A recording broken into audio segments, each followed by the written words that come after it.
Hi అండి, అందరూ ఎలా ఉన్నారు? నేనైతే బాగున్నాను. వెల్కమ్ టు నిర్మలా తెలుగువారి కుటుంబం. నాకైతే అమ్మమ్మల కాలం నాటి కాఫీ గుర్తొచ్చిందండి. అందుకని ఈరోజు ఈ కాఫీ చేసేసుకుంటున్నాను తాగేయాలని.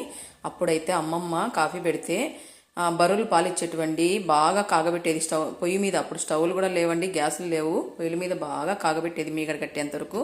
మేమందరం కాఫీ తాగాలనుకుంటే బెల్లం కాఫీ చేసేదండి. బెల్లం కాఫీలోకి మారుతి కాఫీ పొడి, అప్పుడైతే దంచే మారుతి కాఫీ పొడి ఉండేదండి. చాలా టేస్ట్, చాలా సూపర్గా ఉండేది.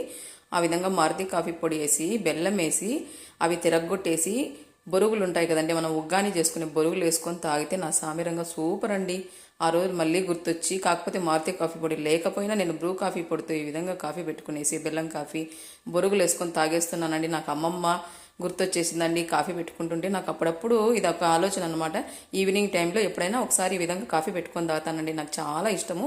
బెల్లము కాఫీ బొరుగులు వేసుకొని తాగితే సూపర్ అంటే సూపర్ అండి. ఎంతమందికి ఇష్టమో లైక్ చేయండి.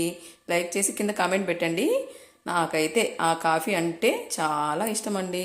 ఆ రోజు కొంచెం కాఫీ తాగే బదులు డబల్ 2 గ్లాసులు కాఫీ తాగేస్తానండి. అంత ఇష్టం నాకు బెల్లం కాఫీలో బొరుగులు వేసుకొని తాగడము. ఆ రోజుల్లో అమ్మమ్మ చేసే కాఫీ అంటే అమృతంగా ఉండేదండి. చాలా బాగుండేది.